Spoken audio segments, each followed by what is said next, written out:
Niraഞ്jana Shalakaya Chakshurunmilitam Yena Tasmai Shri Guruve Namaha. Jai Shri Krishna Chaitanya Prabhu Nityananda Sri Advaita Gadadhara Shivasadi Gaur Bhaktavinda. Hare Krishna, Krishna Krishna, Hare Hare, Hare Rama, Rama Rama, Hare Hare. Mukham karoti vachanam pangam yate gire mripatamam vande Shri Gurudin karanam paramanandam madhavam. Okay, so we are discussing Canto 4, Chapter 31, and this is essentially the instructions by Narad Muni to the Prachetas. We were in the sixth, we completed the first 6 verse, which is basically a fast forward from the Prachetas finishing their austerity and emerging and receiving benedictions from Lord Vishnu, marrying Marisha, and from that point to this point is the 1 million celestial years of rule by the Prachetas. Now they have finished that rule and now they are ready to renounce. So as they proceeded to the jungles for practicing austerities, and we see that they were performing as was prescribed in that age, Astanga Yoga, but meditating on the Lord, then they are fortunate to meet the great sage Narad Muni. And after welcoming him, worshipping him, they are going to be putting forward questions to him. And we have discussed how that's the best way to take advantage of association of advanced devotees that offer them respect, worship, and then sincere inquiry, and then of course acting upon the recommendations. So we will do from verse 7.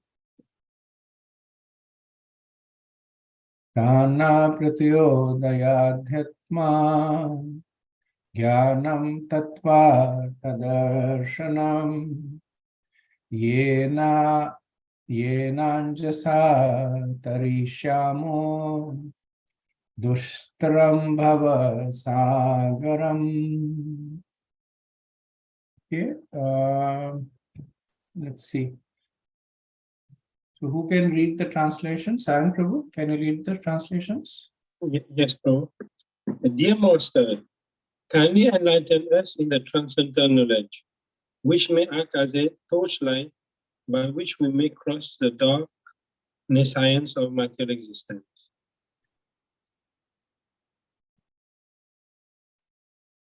So, Srila Prabhupada, in the purport, we see that he is appreciating this mood of inquiry by the Prachetas.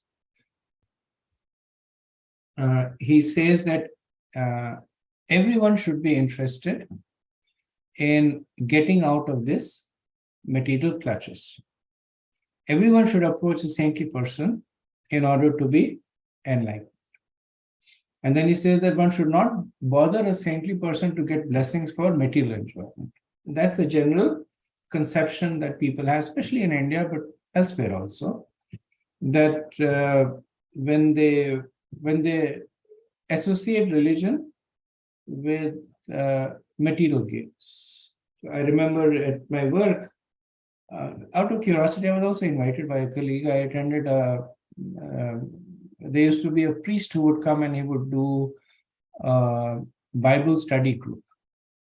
So I was just curious. So I went over there. It was about 30 minutes, and they read a passage on the Bible. And then the way they ended it was that they would do a prayer. And as part of the prayer, the priest would go around asking each of the person that what would they like to pray. And they were about maybe 10, 12 people. And everything was one thing that, may I may I have better health. My child has this issue. May I do better professionally. And then at the end of the day, at the end of when he went around, the priest was writing down everything, and then he basically, whatever prayers he was saying, he said that. So it's not just India, but it's there everywhere. That whenever people approach religion, it is for material benefits. For a certain cadre of devotee, it is good, because even Krishna, like in the chapter 7 of the Bhagavad Gita, when he says Arthojikya so Artharthi, and then he says that these people are magnanimous, and even though they are approaching Krishna for material, except for Jnani, the Artharthi Jikyasu, they're approaching for material reasons. But just the fact that they're approaching Krishna, that makes them magnanimous, right? So it's a step in the right direction. But for somebody like the Prachetas, or for devotees who are serious about the spiritual life, then that should not be the exclusive focus, right? So when we look at the definition of bhakti, it is anabhilashita shunya. And even though it is conventionally translated as free from all material desires, but if you look at the deeper purport of Rupa Goswami, abhilashita is not desires. Abhilashita is motives. And it is okay to go to Krishna with material desires, but not with material motives. So there's a difference between the two. Material motives is that it's a business-like transaction. That when this happens, I will express my gratitude, and then I will move on. So it's motivated by a certain outcome. If that outcome happens, good. If it does not happen, not good. But when the devotees approach Krishna, there is no motivation. They may have desires. The Krishna, I'm sick, please make me well. If Krishna makes you well, it's good. If he does not make you well, it's fine. Right? So the desires are there, but there is no motivation. And so that's the higher stage of devotion. Still higher, of course, is that the motivation ultimately is that Krishna, make me healthy so that I can serve you better. So even that motivation is aligned to Krishna Anu Shilanam, that it's aligned to what is good for Krishna. Sometimes devotees, they go into this mental quandary, or they'll say to other people, no, don't ask Krishna if you have bad health, don't ask Krishna for good health, and if you're having problems at work, don't ask Krishna to fit it. Then you become a materialistic devotee. So you become a materialistic devotee when your motives are materialistic. Right? When you say that either you fix this Krishna, or I'm not going to worship you anymore. Or your faith in Krishna is predicated on something that you expect from him. Right? Those are materialistic devotees. That is why Rupa Goswami carefully, he doesn't say anabhilash, he says anabhilashita. And that's the distinction between desire and motivation. For the Prachetas, they are at a point where both the desires and motives are aligned to one thing only, which is service of the Lord. And that's why they're putting this inquiry to Narada Muni. So let's continue, verse 8. Maitre vacha iti prachetesham prashto Bhagavan Narado Munihi Bhagvatya Uttam Shloka Avishtama Bravindrupan. The great sage Maitreya continued. My dear Vidu, being thus petitioned by the Prachetas, the supreme devotee Narada, who is always absorbed in thought for the supreme Buddha of Godhead, began to reply. So if you notice in the verse, the third line is Bhagavan Narado Muni, and the fourth line is Bhagavati Uttam Shloke. So both Narad Muni and Krishna are being addressed with the same salutation. They are both being called Bhagavan. And Srila Prabhupada addresses this in the analogy that, in the purport, sorry. So he says that because Narad Muni is always absorbed in the thoughts of the Lord, then he can be considered to be non-different from him. So at another place, Prabhupada gives an analogy of the iron rod and fire. That when the iron rod is in the fire, it is like fire. It is not fire, but like fire because of the close association with the fire. So similarly, because Narad Muni is constantly absorbed in the Lord, he also gets the qualities of the Lord. So that is why he is sometimes addressed as Bhagavan, one who possesses all opulences. Okay, moving on to the next verse, 9. Narad vacha tajjanmatani karmani taddayus tadmanovachah nrinam yena hi vishwatma sevayate haririshwaraha.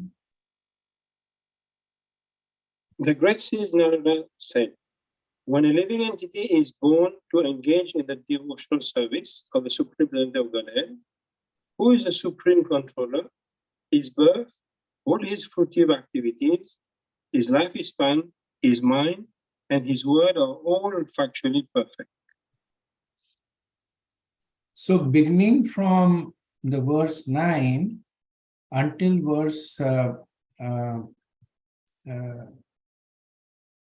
23 are the instructions by Narad Muni.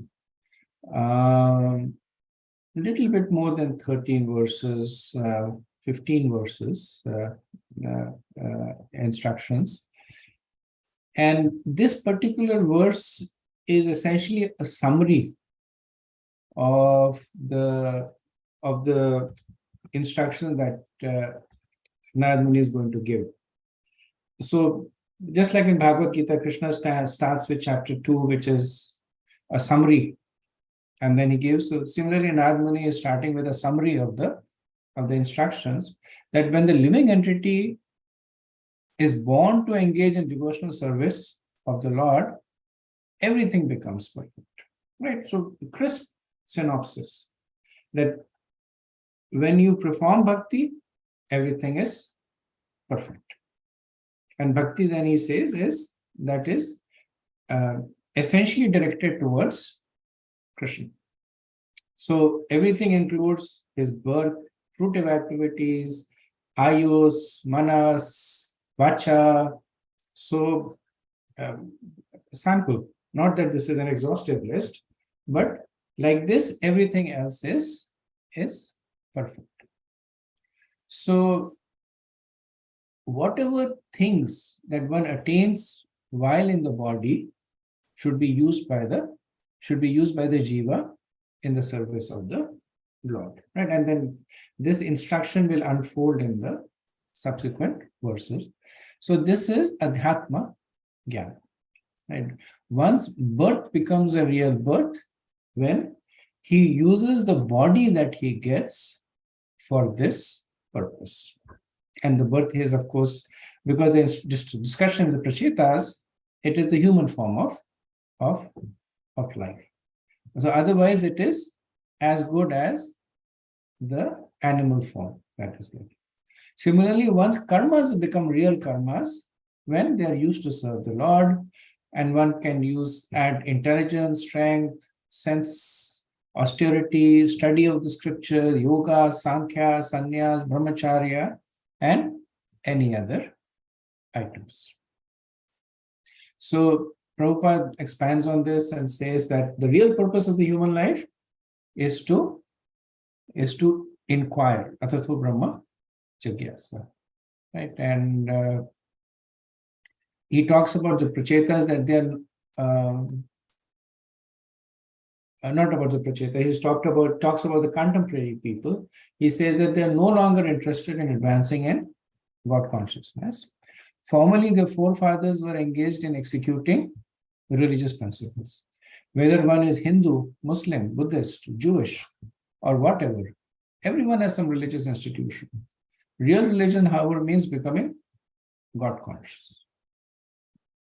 So we will see that the instructions by Narad Muni, they fall into three categories. From verse 9 to 14, the recommendation is what is summarized in this verse, that everything, activity, ability, birth should be used in the service of the Lord. Right? Then one may question why. Why should we service the Lord? So in 4 verses, 15 to 18, Narad Muni establishes the position of Krishna as the supreme source of all things. And then the third part is what is the result of it? The result is that the Lord becomes controlled by such a person. So if you look at it from a more analytical perspective, the first part of the instructions are abhiday, that what should one do? One should serve the Lord, devotional service. Why should one serve the Lord? Because the Lord is the supreme source, right? So that is sambandh. And then finally comes prayojan. The result of it is that the devotee now controls the supreme Lord, right? So this is the 3 sections in which the instructions of Narad Muni Narad Muni will give instructions. Okay, so moving on to verse 10. Kim janma vestrabirveha shokra savitra yaggikaha karma virva trai proktae shapi vibhuddhayusaha. A civilized human being has 3 kinds of birth. The first birth is by pure father and mother, and his birth is called birth by semen. The next birth takes place when one is initiated by the spiritual master, and his birth is called Savitra. The third birth, called Yagnika, takes place when one is given the opportunity to worship Lord Vishnu. Despite the opportunities for attaining such birth, even if one gets the lifespan of a demigod, if one does not actually engage in the service of the Lord, everything is useless. Similarly, one's activities may be mundane or spiritual, but they are useless if they are not meant for satisfying the Lord. So here Narad Muni is making a point to negation. Essentially what he wants to say is that everything should be used in the service of the Lord. So through negation, what he's saying is that anything and everything not used in the service of the Lord is useless. Right? So the complementary part of it is that anything and everything used in the service of the Lord is useful. Right? So he is making the point of negation over here. So he describes 3 births of the human being. So he says one is the Shokra. So Shokra is seminal. takes place at conception. The second is Savitra. Savitra is when the person gets the Brahman thread, the Upanayana. It's also known as the Vedic initiation. And the third is the Yagyaka. The Yagyaka is when one gets initiated into the Guru Mantra. So Narad Muni makes the point that all these births are useless. Even the birth of Brahma is useless if it is without the service to the Lord. Right? So this is complementing the previous verse. Right? Previous verse said that if one engages, then everything is useful. Here it is saying if one does not engage, then it is useless. So Srila Prabhupada has a wonderful purport over here where he explains how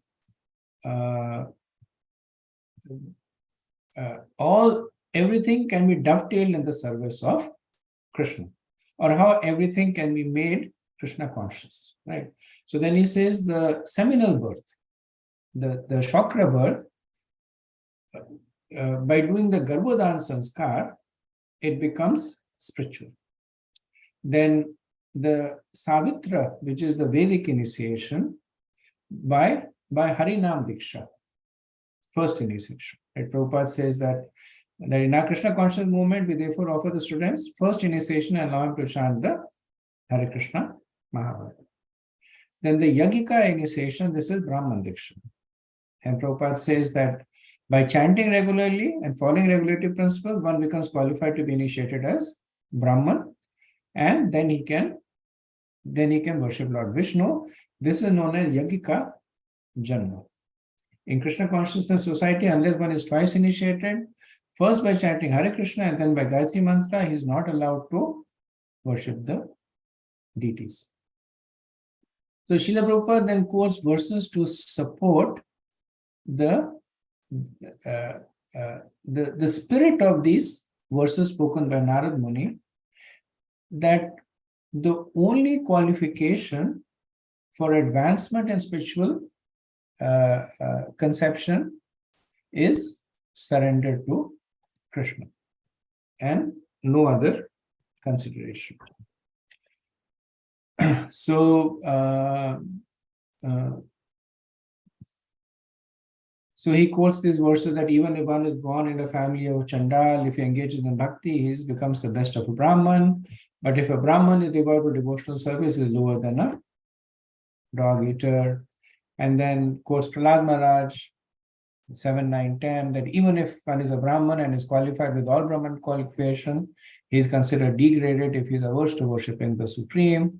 But if a person is attached to the service, he becomes glorious, even if he's born Chandal family. Same point we made. And then the conclusion is that one's only qualification is one's activities, not birth.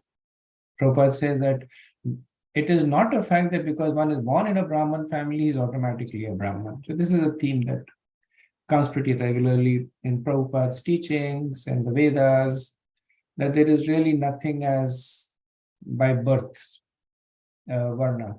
It's only by guna karma, by what your qualities are and what your activities are. And then he says to substantiate this, there are many quotations from Bhagavatam, Mahabharata, Bhardwaj Samhita, and Pancharatra, as well as many other scriptures. Okay, verse 11. Shrutena tapasa vakim vacho vischitavruttabi buddhya vakim nipunyaya balendriya radhasha. Without devotional service, what is the meaning of serious austerities, the process of hearing, the power of speech, the power of mental speculation, elevated intelligence, strength, and the power of the senses? So, repetition is used for emphasis. The same point that was made in the previous two verses. So, you see, Narad Muni first he makes by by affirmation, then he makes by negation, and then he does by repetition. So these are standard alankars in Nyaya to emphasize on a point, right? You make a point first through affirmation that this man is a honest man, and then you say that this man will never cheat, and then you say that even if this person is given $1 million that does not belong to him, he will not be tempted. So they're all pointing to the same core point of the honesty of the person, but either through affirmation or negation or through repetition, emphasis is made. So the point that is made over here is that the human form of birth, which is considered exalted, is useless without bhakti. Now, previously, the focus was to some extent on material activities, right?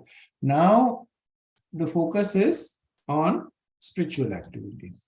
That even if the person is doing spiritual activities, if they are not being directed towards Krishna, they are useless, right? So, severe austerities, the power of hearing, power of speech, elevated intelligence, right? So even if all these are being used for some kind of spiritual activities, karma kanda, Narad Muni is condemning them. So Prabhupada writes an elaborate purport in which he provides references to substantiate this point, right? So he says, he talks about, so Narad Muni talks about 6 things that are useless without being directed towards Krishna. So Shrutena, Vedic education; Tapasa, austerities; Vachobi, words; Chitta, consciousness; Buddhiya, intelligence; and Indriya, Rajasa, senses. Right. So Prabhupada gives references for each of these 6 points.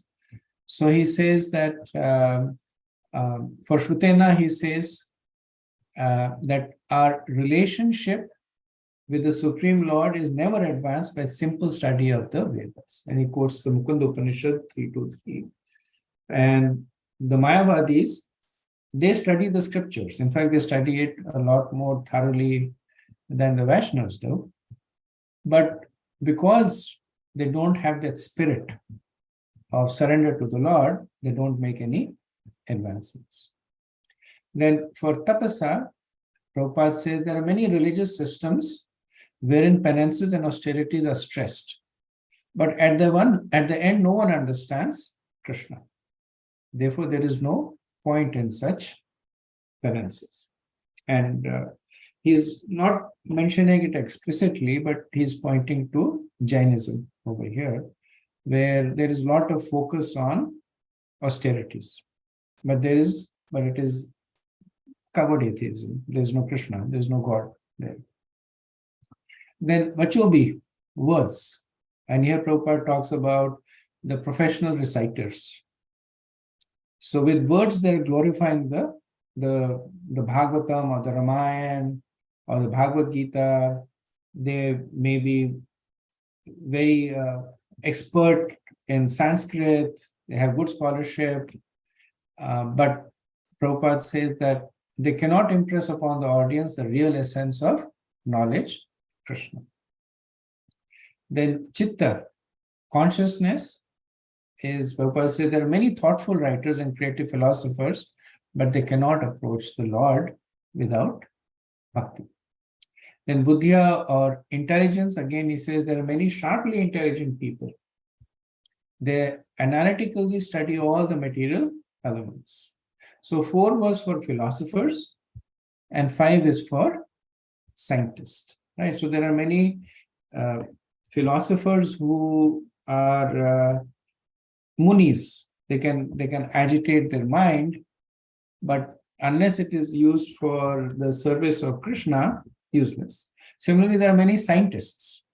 They're astronomers or they're physicists, but unless they're able to link it to Krishna, it is useless.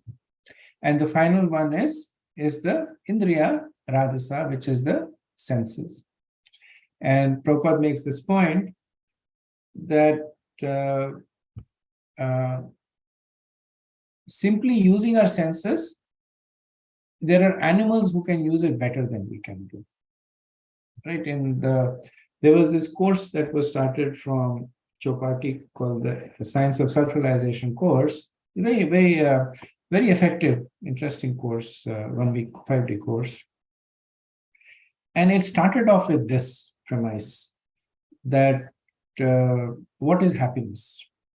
And then they would say, okay, happiness is when the senses meet their object, right? So empirically, we see that, like, when are you most happy?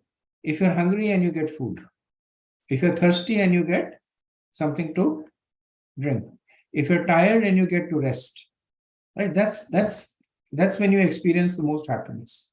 If you're already full and you get food, not much happiness. So when the senses are looking to engage with the object and that object appears, happiness manifests in the material perspective. And then the course goes on to say that, but actually, there are animals that can engage their senses to a much greater extent than the human forms can. Right? There are animals that can smell better, see better, taste better. So the conclusion then it comes to is that simply engaging the senses with the objects, the happiness that you get is temporary. In fact, it's like animal-like, it's temporary happiness. And then it goes on to make subsequent points. So Prabhupada talks very, very similar point over here, that there are many animals, beasts and birds who are very expert in exercising their senses more keenly than human beings. But they are useless because do not help in making any spiritual advancements. Okay, moving on to verse 12. Kimva yogena sankhena nyasvadhyayorapi kimva shreyo viranyascha na yatratma pradohari. Transcendental practices that do not ultimately help one realize the Supreme Presence of Godhead are useless. But they mystic yoga practices, the analytical study of matter, severe austerity, the acceptance of sannyas, or the study of the Vedic literature, all these may be very important aspects of spiritual advancement, but unless one understands the Supreme Presence of Godhead, all these processes are useless. So we see Narad Muni expanding on the theme that we introduced in the previous verse, that spiritual endeavors, if they are not dovetailed to Krishna consciousness, they are useless. So in the previous verse, he had talked about things that can go either way, materially or spiritually. Vedic education, austerities, words, consciousness, intelligence, senses. Here, he is focusing more on activities that are perceived as spiritual. Like he says, Shreyobi, auspicious activities. Sankhyena, study of the scriptures. Yogena, mystic yoga practice. Then Nyas. Nyas means taking sannyas. And Swadhyur. Swadhyur is study of the Vedic literature. So if the activities delivered, so Prabhupada gives two possible interpretations on this verse. First interpretation he gives that all these activities, they may appear to be spiritual, but they are useless if they are not directed towards Krishna consciousness. So that's one. Second, that understanding he gives is that one might claim that we do see some results from these activities. By performing auspicious activities, by study of the scriptures, we do see some enlightenment, some positive results. And then Prabhupada says, yes, if you see them, the only reason that you see them is because there is a component of bhakti in them. And so both ways, bhakti is glorified. If they are not directed towards bhakti, they are useless. If they're whatever results that they are delivering is because there is some level of bhakti in them. Now, the obvious level of bhakti in them is surrender to the words of Krishna, right? Because Shreya, Sankhya, Yoga, Nyas, Swadhyaya, they're all embedded in them is surrender to the scriptures. Surrender to the scriptures is surrender to Krishna, even though it is indirect. So there is that component of bhakti in them that gives some results. Prabhupada writes in the purport that Mahaprabhu therefore told Sanatana Goswami that without the touch of devotional service, Gyan, Yoga, Sankhya cannot give one the desired results. The impersonalists wish to merge into the Supreme Brahman. However, merging into the Supreme Brahman also requires devotional service. Right? This is an interesting point.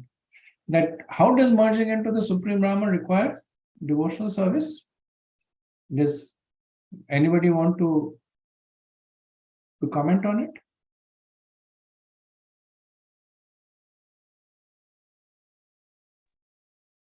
I guess they first perform deity worship before going into the Brahman level, isn't it, Prabhu? They think the worshipping the form of a Lord is lower than attaining the Brahman.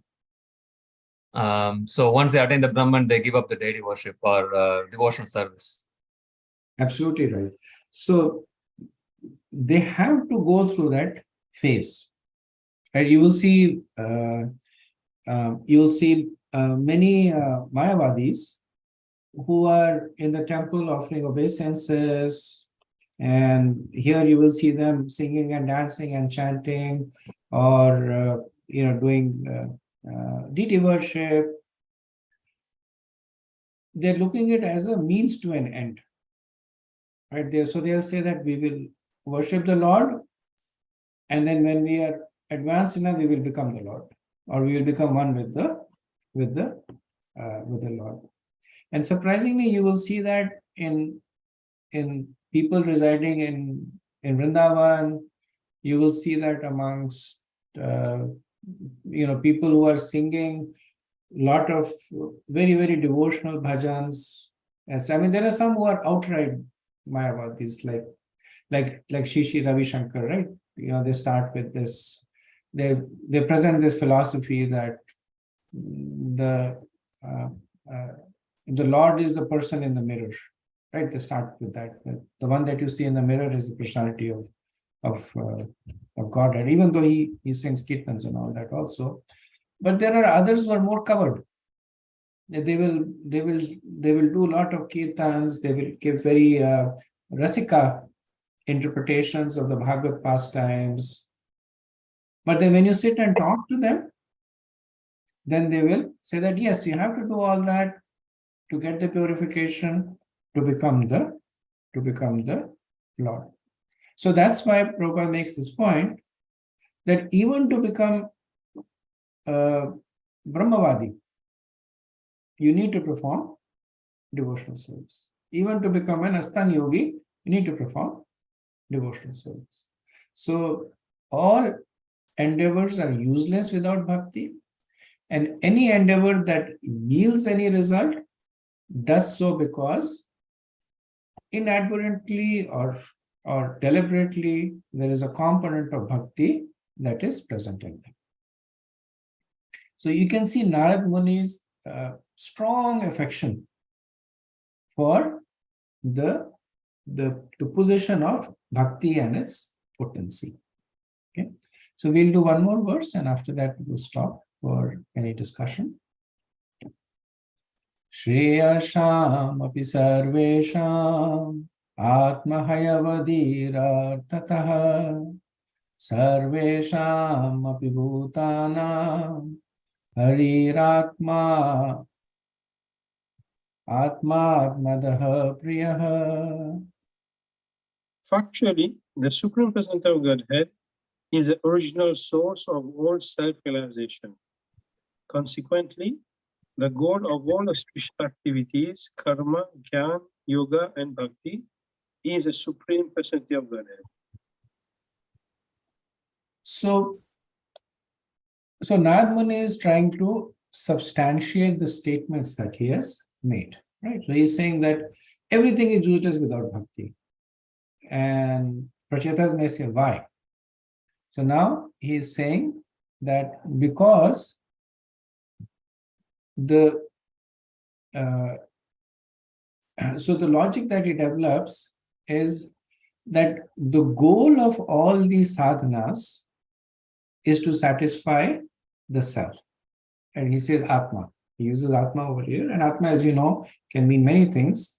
Here he says that because everybody is looking for satisfaction, so the goal of all these sadhanas, karma, jnana, yoga, and bhakti, is to satisfy the self. Then he says, but the Supreme Lord is the Atma of all the Jivatmas. So the Supreme Lord is the Atma, and the Jivas are his Tathast Shakti. So therefore, when the Lord is satisfied, only then all these sadhanas are satisfied. Right? So this is how he makes the connection.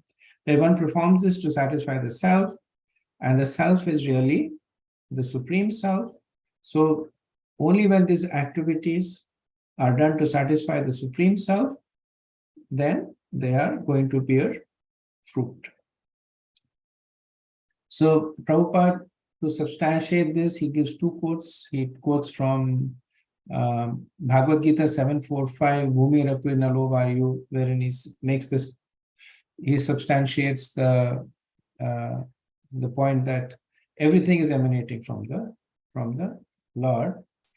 And 7.4.5 talks about everything grows, and then Prabhupada quotes 10 temptations of the Yuktana, that he is also the source of all the intelligence.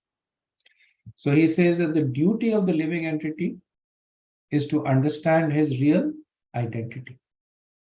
When he does, Krishna gives him all the facilities to come to the platform of devotional service.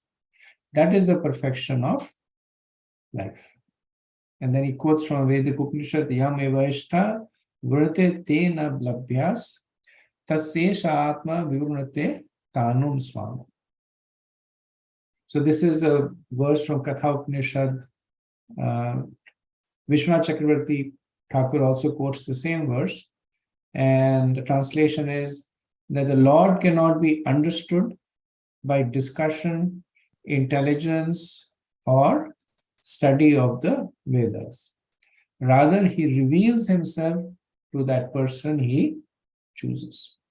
So this is the whole ascending versus descending. That ascending can only take you so far. But at the end of the day, you have to rely on the mercy of the Lord to reveal himself. So all these efforts, unless they have the component of bhakti, they will not attract the mercy of the Lord. So they can only take you so far, but they will be limited in what they can give to you.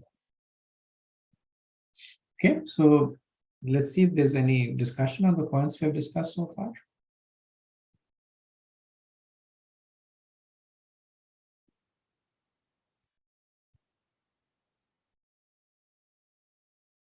Hare Krishna Prabhu. Regarding the Mayavadis or Brahmavadis who perform devotion service in order to attain the Brahman realization. I have a question regarding Shankaracharya's Bhajagovindam song. Our understanding is he wrote that Bhajagovindam song at his mature stage, or with a true bhakti. Whereas when I spoke a long time ago, I spoke to one of those followers of Shankaracharya, a young fellow. He said he is trying to do that as a preliminary stage, but once you do the Bhajagovindam, and then eventually you attain beyond that stage. So I'm not sure whether that is the right thing, that Shankaracharya's intention. Any explanation on that, or people are misunderstanding Shankaracharya's true intention? Any idea on that? So I have also heard what you're saying, that from the perspective of Vaishnavas. So the background to this is that Shankaracharya, he saw that there was an old person, and he was nearing very much close to his final days, and he was very much trying to study the scriptures and try to basically analyze the verses. And then Shankaracharya felt a lot of compassion for him. Another version also of it is that he spoke this to his mother when she was very close to her death, and then she said that I'm not a Vedic scholar, I've never studied the scriptures, and you have said that that's the only way. And then he recited that for her. In both the cases, what the Mayavadi says, that they were extenuating circumstances. That there was a situation in which the person was very much perturbed and needed some consolations out of compassion, whether it was to his mother or to this person. He recited the Bhaj Govindam prayers. Vaishnavas have a different notion that Lord Shiva is a Vaishnava himself, and even though he wanted to, he could not hide his true feelings. So through this situation, he manifested his true feelings. So depending on who you ask, you'll get some understanding.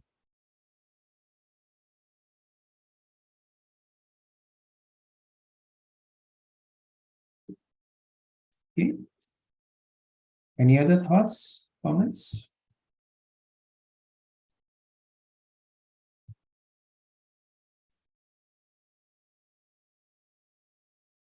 Okay, if not, let's move on to verse 14.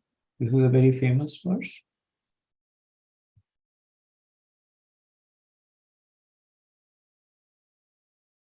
Yatha taror mula nischanena tripyanti tat skand.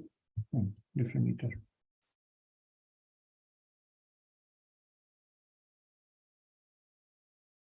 Yatha taror mula nischena tripyanti tat skand bhujopashakaha prano faracha yatha indriyanam.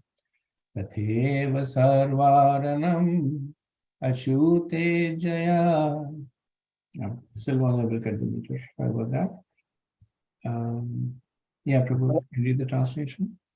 As pouring water on the roots of a tree energize a trunk, branch, twig, and everything else. And as supplying food to the stomach enliven the senses and the limb of the body, simply worshipping the Supreme Person of Godhead through devotional service automatically satisfy the demigod who are part of that Supreme Personality. So this is an analogy that Srila Prabhupada uses very widely. That you have to water the root of the trees, watering the twigs and the flowers are useless. initially I used to think that Prabhupada came up with this. Prabhupada came up with this analogy, but it's interesting to see that it is actually whatever Prabhupada says is based on some personality in the scriptures making the point. So we see that this verse has two analogies in it. One is watering the root will nourish the trees, and the other is by feeding the stomach, all the body parts are nourished. So Vishwanath Chakravarti talks about the fact that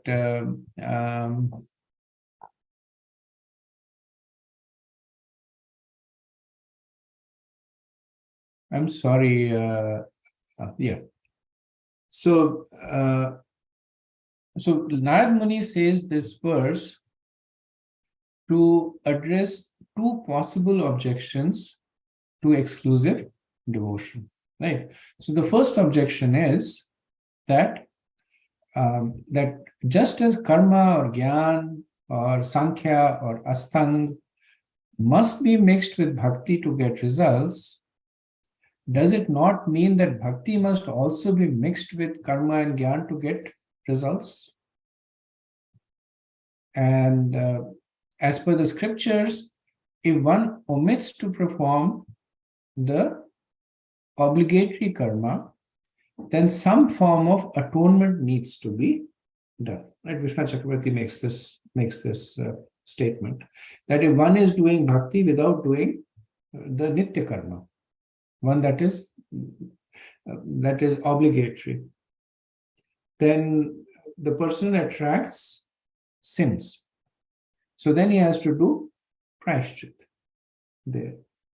So the premise is that if you're saying that karma, gyan, astang, yoga must be mixed with bhakti to get results, bhakti must also be mixed with karma, gyan, astang, etc.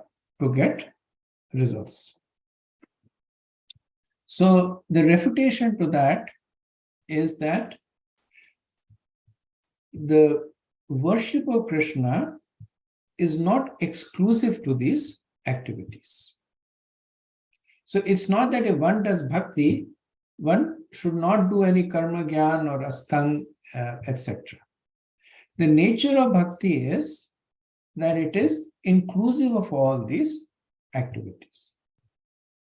And when it is said that one is performing bhakti, then the implicit assumption is that all these activities are being performed as angas of bhakti. So this is explained in the analogy of watering the root of a tree to nourish all the portions of the tree. And so there is one portion of the tree that is karma, one that is gyan, one that is astang, etc. Right? So when and the root of the tree is bhakti. So when one is performing bhakti, then all these are automatically being nourished. So Vishwanath Chakravarti gives a little bit of an anatomy of the tree based on the verse that I used. So he says that mool is the root of the tree, skand is the trunk, bhuja is the prominent branches, which is the first division of the trunk, and the upashakha are the secondary branches, which also includes twigs and flowers. So when you do the mool, then the skand, bhuja, and upashakha are all automatically nourished. So the Prabhupada, he explains that sometimes it is argued that karma and gyan require a mixture of bhakti in order to be successfully executed. And sometimes it is argued that bhakti also requires karma and gyan for its successful termination. The fact is, however, that although karma and gyan cannot be successful without bhakti, bhakti does not require the help of karma and gyan. Actually, as described by Rupa Goswami, Anabilashita Shunyam Jnana Karmadi Anavrita. Right? So the matter over here is not about what needs to be mixed with what. The matter over here is what is dependent on what. So the root is not dependent on the trunk or the twigs, but they are dependent on the root. So this is an important point. Now, it does not mean that if you have a tree, you only have a root. You can have trunks, you can have branches, you can have twigs and flowers. So if you're performing bhakti, then you can have karma, you can have jnana. Right? Like right now we are studying scriptures, it is more in the category of jnana. Then there are so many activities that we do in the course of bhakti, building temples, raising funds, then these samskars, they come in the category of karma. And the devotees who also do some kind of meditation, breathing, etc., and they are in the category of asana. But they are all done nourished by bhakti. You do karma because you want to serve the Lord. You're studying the scriptures because you want to get a better understanding of the Lord. So the root of all these activities is anchored in bhakti. So this analogy refutes the first objection that bhakti must also be mixed with karma and jnana to get results. Now, the second objection is that fine, we accept the fact that bhakti is independent. But what if one has the capacity to worship everyone? So a person says, and this is not uncommon, person says, I understand Krishna is God. But I also want to worship Durga Devi and Lord Shiv and Lord Ganesh and my forefathers. I will worship Krishna, but I will worship them also. Right? So if you look at it from an analogy perspective, the person might say that fine, I understand that the root of the tree needs to be watered. I will water the root, but I have so much of water that I will also water the branches. I will also water the twigs and the flowers. It's when we see that when sometimes people are watering, they have a hose. So they will water the root and then they will turn the hose to the tree and they will water the leaves and the flowers and the fruits also. So the person says, yes, I have so much of capacity to worship that I will worship the Lord, but I will also worship the demigods. I will also worship the forefathers. This is refuted by the second analogy that is given, wherein it is said that the proper way of nourishing the body is by feeding the stomach. But if one was to take the food and try to put it in the ear or the nose or the eyes, firstly, there will be no nourishment. Secondly, Vishnu Chakravarti says the person will become blind and deaf, because if he tries to put food into his eyes or into his ear or his nose, then it is going to give, not only is it not going to nourish the person, it is going to give opposite result. Right? So Prabhupada explains on this that one may ask, what is the harm in worshipping Krishna and the different parts of his body, the demigods? And the answer is given in this verse. The point is that by supplying food to the stomach, the indriyas, the senses, are automatically satisfied. If one tries to feed his ears or eyes independently, the result is only havoc. Simply by supplying food to the stomach, we satisfy all the senses. Right? So, does that mean that if one is worshipping Krishna, then one is prohibited from worshipping anyone else? No. What is meant by this analogy is that as long as one understands that the devotion to Krishna is the cause of the devotion to his creation.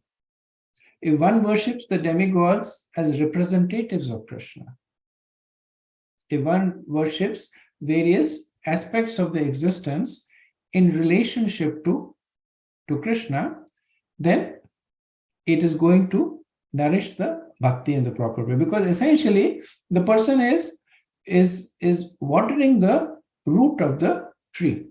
Essentially, the person is eating the food and providing it to the stomach, and then is allowing it to nourish the other parts of the body.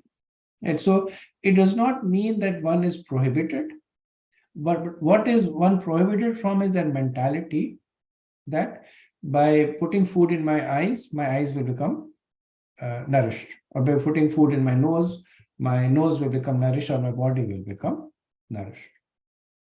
So Prabhupada says the conclusion is that by serving Krishna Seva, everything is complete. Confirmed in CC Madhya 262, Krishna Bhakti Kailya Sarva Karma Kam Kritahaya. If one is engaged in the devotional service of the Lord, everything is automatically accomplished. It's a very nice verse.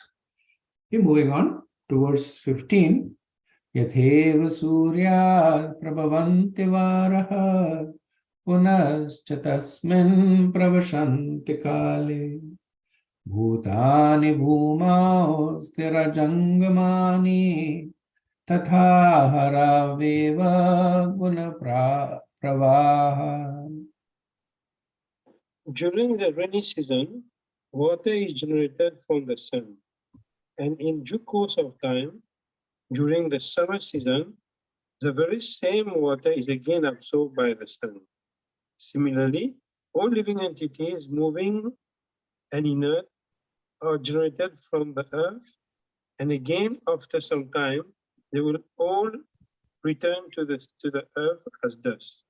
Similarly, everything emanates from the Supreme Personality of Godhead, and in due course of time, everything enters into him again. So the previous section of verses was how to execute bhakti, the do's and the don'ts, avidya, right? Now, Narad Muni enters into the second stage of his instructions. Why should the Lord be worshipped? Right, generally someone can prefer avidya, but the instructions over here are given to prachetas. So he first gave what should be done, and now he's saying why should it be done, right? So this verse also, Narad Muni gives two analogies to show that the Lord is the cause of everything. Therefore, only he is worthy of worship. That's the essential point being made. Why should I worship the Lord? Because he's the cause of everything. Everything comes from him. So he gives the analogy of that the water comes from the sun during the rainy season, and then it is taken by the sun during the summer season. Right? So similarly, everything is being given by the Lord and taken back by the Lord. And similarly, the living creatures, they come from earth and they go back into earth. Here he's talking about the gross body, of course. So the gross body of the living entities, when they manifest, comes from the earth. And when they die, whether they're burnt or buried or whatever, they go back into the earth. So similarly, the world is made of the material. So he says gunas, guna pravaha, that arise and return to the Lord. So Srila Prabhupada quotes two verses from Brahma Samhita that support this point. Yasya prabha prabhuto jagadanda koti kotishveshava sudadi vibhuti vinnam tada brahma nishkalam anantam ashesha bhutam govindamadi purusham tamam bhajami. That the transcendental rays emanate from the body of Krishna, and within those rays, which are Brahman effulgence, everything is existing. Right? And then he says, Yaseka nishvasita kalam athavalambya jivanti loma vilija jagadandanatha Vishnu mahan sahyasya kala vishesho govindamadi purusham tamam bhajami. The entire material creation comes from the body of the personality of Godhead, and at the time of annihilation, enters into him again. This is made possible by the breathing of Mahavishnu, who is a plenary portion of Krishna. Right. So Narad Muni is substantiating that Krishna only is worthy of worship because only he is the cause of everything. Okay. Let's see what else he says. Verse 16. Etat padam tajagatmanah param sakrita vibhatam savitur yatha prava yatha sabojagrati sukta saktayo dravvikriya gyan vida brahmatayah. Just as the sunshine is not different from the sun, the cosmic manifestation is also non-different from the Supreme Personality of Godhead. The Supreme Personality is therefore all-pervasive within this material creation. When the senses are active, they appear to be part and parcel of the body. But when the body is asleep, the activities are unmanifested. Similarly, the whole cosmic creation appears different and yet non-different from the Supreme Person. So can anybody tell me what is the tattva that is being presented in this verse?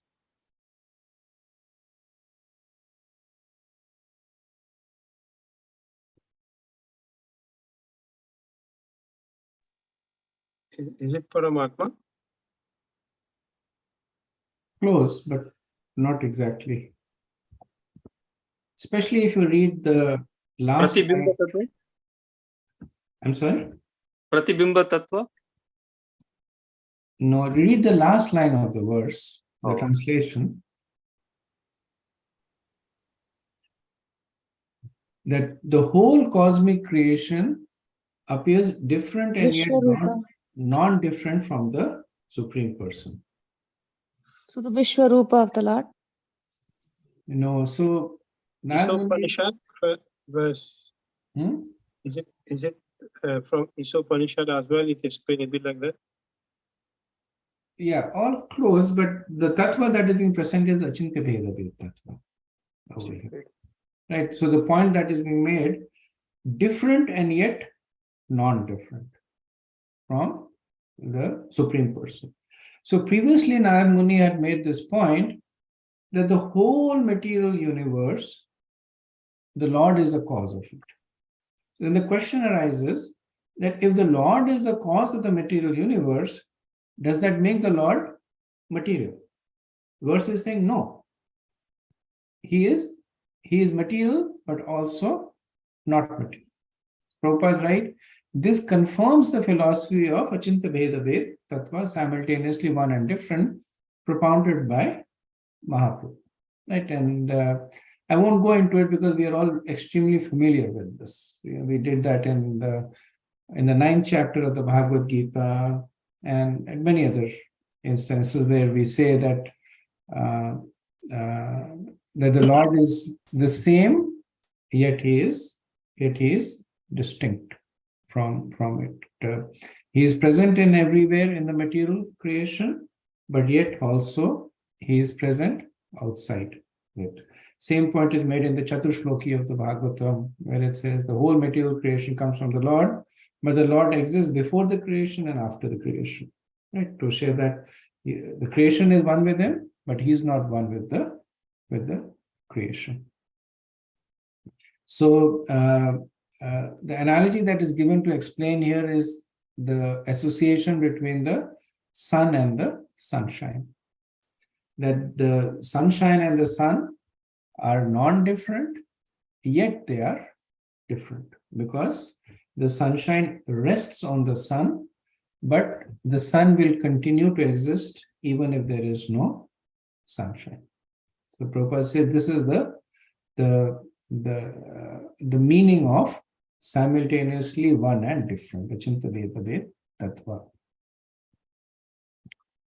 So one may further ask that, okay, I accept this Achinta Bheda Tattva, that the Lord is one and at the same time distinct from the material world. But is there any dependence of the Lord on the creation? Which means that does the Lord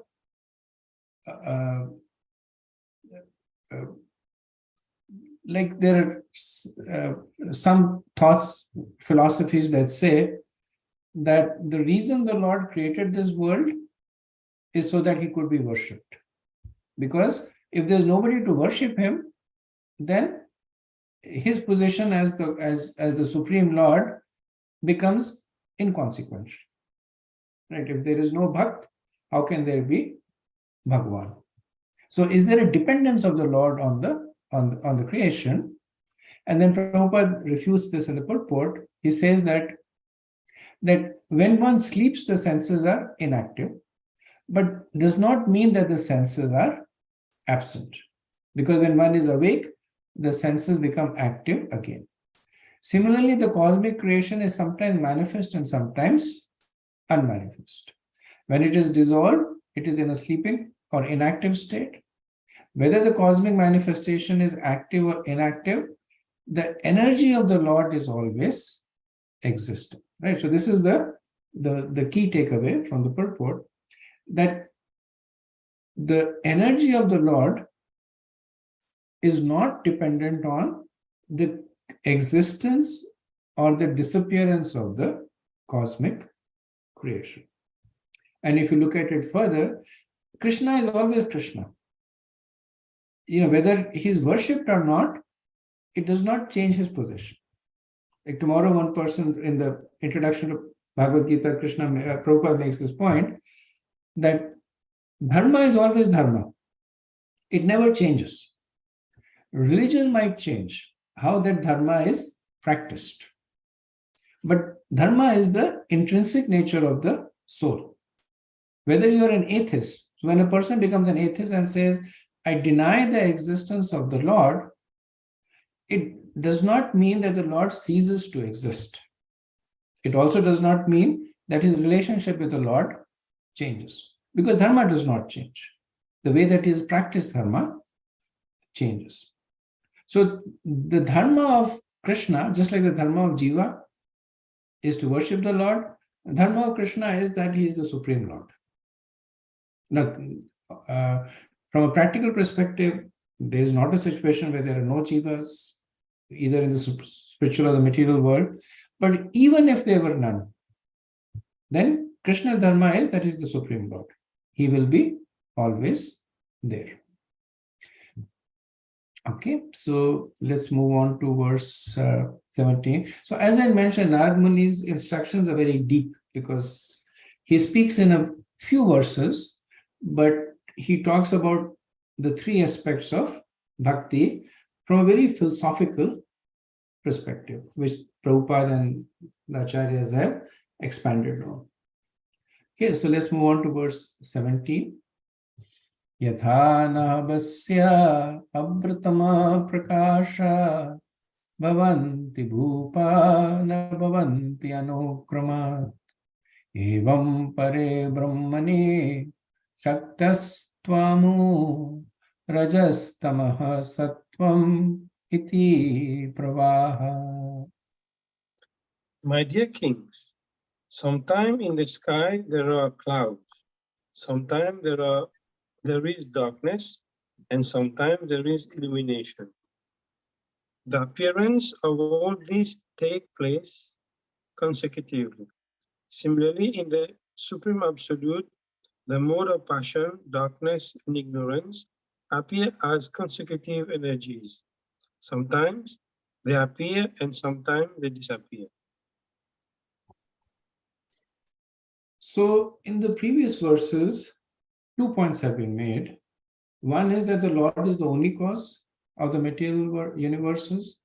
And the second is this material creation may appear and disappear over time, but the Lord is eternal and this material creation is also eternal. So the material creation may go through changes, but like in the Bhagavad Gita, it is said that Prakriti is also eternal. The only thing that is not eternal is karma. So these 2 points have been made. Now, the first point was made to instill faith that the Lord is the cause of all causes and therefore the only one who is worthy of worship. The second point is made to demonstrate that even though he is the cause of the material universe, he is not dependent on them, and therefore there is no material change in him. Now, what this verse is doing is that it is expanding on the oneness of the Lord with the material creation. So, the point that is made is the material world is temporary in its existence. It is composed of the 3 modes, which include the binding mode of passion and the degrading mode of ignorance. So, if they come from the Lord, does that mean that the Lord is also subject to the mode of passion and ignorance? So Vishwanath Chakravarti posits that how can the Lord, who is beyond the gunas, be the cause of the universe which is composed of gunas? And then he gives an analogy that you make a pot by earth, by mud or earth. So if there is essentially there is no difference between the pot and the earth. The fact that the pot is coming from the earth means that earth is like the pot. So if the modes are coming from the Lord, it means that the Lord also has modes in him. Then the second point Vishwanath Chakravarti says that the material world is constantly changing. And if the material world is coming from the Lord, then it should also imply that the Lord is constantly changing. Does the creation and the destruction of the universes cause change in the Lord? Right? So these 2 points are refuted. So the analogy is being used of the sun and the cloud. That the sun is the only cause of the creation of the cloud. But the clouds can sometimes cover the sun. And sometimes they can uncover the sun and causing it to illuminate. But that does not mean that they are affecting the sun, because the sun is beyond the cloud. What it is affecting is the view of the person who is looking beyond the clouds. So if you take the analogy of the cloud a little further, if you get up, if you go on an aeroplane that takes you above the clouds, then the sun is no longer covered by the cloud. It's the same sun. If the aeroplane goes below the cloud, now the sun is covered by the cloud. So what does that mean? That it's not that the cloud is covering the sun, the cloud is covering the vision of the person. So similarly, the Lord is the cause of the gunas, but the gunas don't cover the Lord. They cover those who come under the control of the gunas. So with this analogy, Narad Muni is refuting the point that because of the oneness between the Lord and the material universe, the Lord becomes material. Right? Because the Lord creates, but he stays distinct. So Vishwanath Chakravarti Pad, he quotes from 3 verses in the Bhagavatam to substantiate the point that he has made. He quotes from 6.9.34 that, O Lord, you need no support, and although you have no material body, You do not need cooperation from us. Since you are the cause of the cosmic manifestation and you supply material ingredients without being transformed, you create, maintain, and annihilate this cosmic manifestation by yourself. Nevertheless, you appear engaged in material activities. You are transcendental to all material qualities. And then 1087:15. The perceivable world is identified with the Supreme because the Supreme Brahman is the ultimate foundation of all existence, remaining unchanged as all created things are generated from it and dissolved, just as clay remains unchanged by the products made from it again and again. Thus it is towards you alone that the Vedic sages direct their thoughts. And the third verse is 8:3:15, that my Lord, you are the cause of all causes, but you yourself have no cause. Therefore, you are the wonderful cause of everything. I offer my respectful obeisances unto you. So here the focus is the distinction between the Lord and the universe from a material perspective, that the material universe is coming from the Lord, and does that make him material? Right. So the answer, of course, has been explained as no.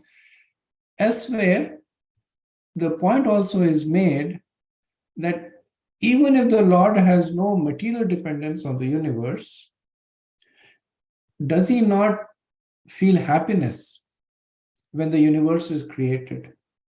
Does he not feel sorrow when the universe is destroyed?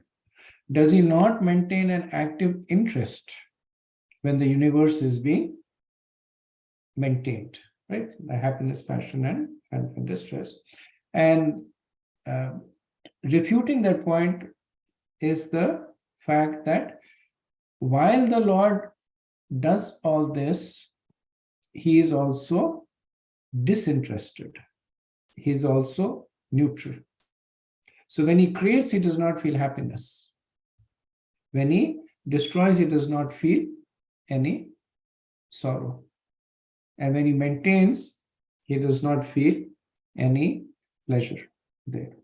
He does it as if he is doing it as a duty. Even though the Lord has no duties, but he does it in that mentality. So when the universe is being created or is maintained or destroyed, it does not result in the Lord's emotions being changed in any way, because that would also indicate there is a changeable Lord. That if the Lord sometimes is happy, sometimes is unhappy, it indicates that's a changeable Lord. So that distinction is also made at other points in the Bhagavatam, specifically in the second canto. Okay, so I did not realize the time. So let me pause over here and see if there is any discussion. Wednesday, we should be able to finish the chapter, because like I said, after we finish with the instructions, there are 5 more verses for the instructions. The rest of from 23 to 31, the verses are simply just, they don't have any purports. They're just illustrating the events. So we should be able to finish all of it in our next discussion, which will also bring us to the end of the 4th canto. Okay, so we can open up to see if there is any comments or discussion.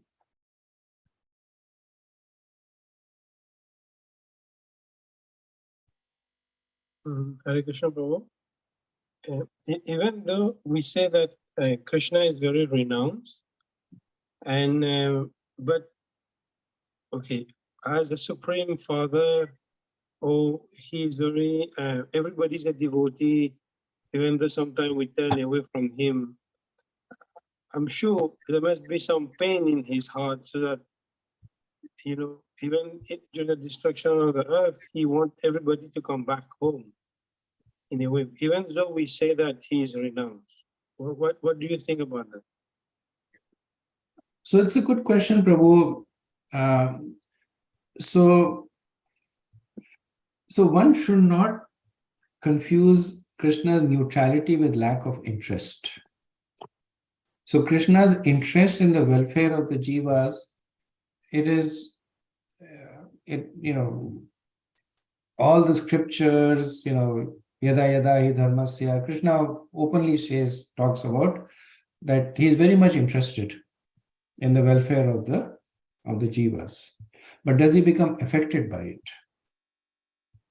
it? So when there is a fall of the jivatma, does Krishna abandon his nature? Does his composure changes? Like from material sense, if the son leaves the house, rejects the father, then maybe the father will become depressed. He will not be able to do his duty anymore. He might become cynical. So his nature changes, right? And of course, he feels sorrow that the child is gone. Krishna feels sorrow when the child is gone, but it does not change his nature. He still continues to be the nature of the God. So one should not confuse Krishna's neutrality with Krishna's compassion. Because think of it this way, that there are unlimited jivas in the material world, and Krishna's compassion is unlimited. But very, very few living entities are availing themselves of that. If Krishna was to feel bad about every jiva who is not availing of Krishna's compassion, he would not be, if his nature was changing, he might become cynical, saying that, okay, let me withdraw my compassion, let me punish these people more, I'm trying to help them out, but instead they're doing all these nonsense activities. Let me do something worse to them. He doesn't do anything of that. He keeps extending his compassion over and over again. Yeah, thank you. Prabhu, Hare Krishna. Can you hear me? Yes, Prabhu. Just a corollary to that question. What about the loving propensity of Krishna? We hear that Krishna is longing for our love. That means that something that is lacking in him, that is why he's longing for the love of the devotees, so that is also there. How to explain that? So when we say that Krishna is missing us, when we go, he's longing for our association, all these statements, they point to the fact that Krishna is kind, compassionate, loving. It does not point to the fact that Krishna changes. So what we are doing is we are commingling the tattva, that Krishna's tattva is unchangeable, with Krishna's nature. Krishna's nature is kind, compassionate, etc. Now, the point that you're making is that Krishna is lacking because we are there. That point is made, it's made with a lot of asterisks. So what does Krishna lack when the jiva comes to the material world? There is some service that the jiva is supposed to do to Krishna, and that service is no longer being done. Krishna is missing that service. Does that change Krishna? No, it does not. Does Krishna miss that service? Yes, it does. Right? So the tattva is that Krishna never changes. That his position as a personality of Godhead is always independent of any other considerations.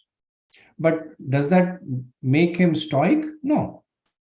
He feels happiness, he feels unhappy, he feels when he's with his close devotees, he's in ecstasy. So all that is there.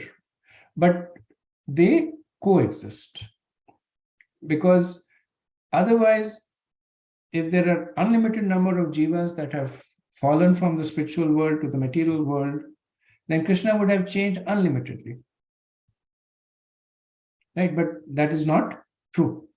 And even if all the unlimited jivas go back to the spiritual world, Krishna will still be the same. He'll be happier Krishna, but still be the same Krishna.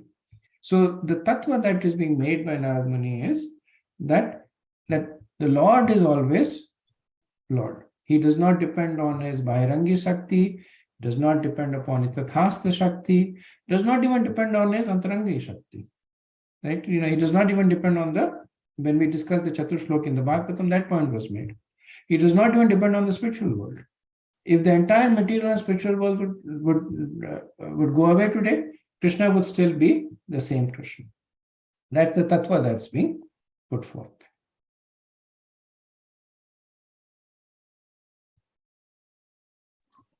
Thank you, Prabhu. Thank you. I was just thinking about the spiritual world. My question was with respect to the spiritual world. You answered that question. Because longing for the love of Radharani, Krishna sometimes cries and sometimes does so many things. And also, he took the form of Radharani, mood of Radharani and came as Chaitanya Mahaprabhu because he could not understand how much, he could not estimate how much joy Radharani is going through by having his association. So he took the. So my question was based on that kind of premise. Anyway, that you answered that Krishna is independent of all of those. Yeah, I mean, even when he's going through the Leelas, when he's missing Radharani, what happens? It's not that when he's missing Radharani, he destroys a few universes in anger. That I'm in a bad mood, let me destroy a few universes. It's not that he goes and he, polishes off a few jivas saying, you're a nonsense jiva, let me kill you. Nothing changes. So this is Krishna being complete, he experiences all the emotions. But the thing that is unique about Krishna is that even if everything changes, Krishna will not change. So that's the important tattva that's being presented. Okay, so we're a little over time. Thank you. Like I said, next week we'll finish this chapter, and maybe we'll have some time to see whether what do we do about the fifth canto? Do we want a summation of the fourth canto before we go to the fifth canto? Would some devotees like to do the summation? So we can have some discussion on that. So we'll end here. Vanchakalpatarubhyascha kripa sindhubheva cha patitanam pavanebhyo vaishnavebhyo namo namaha. Anant koti vaishnavim ki jai. Srila Prabhupada ki jai. Nithai Gaur Premanande. Hare Krishna. Thank you so much.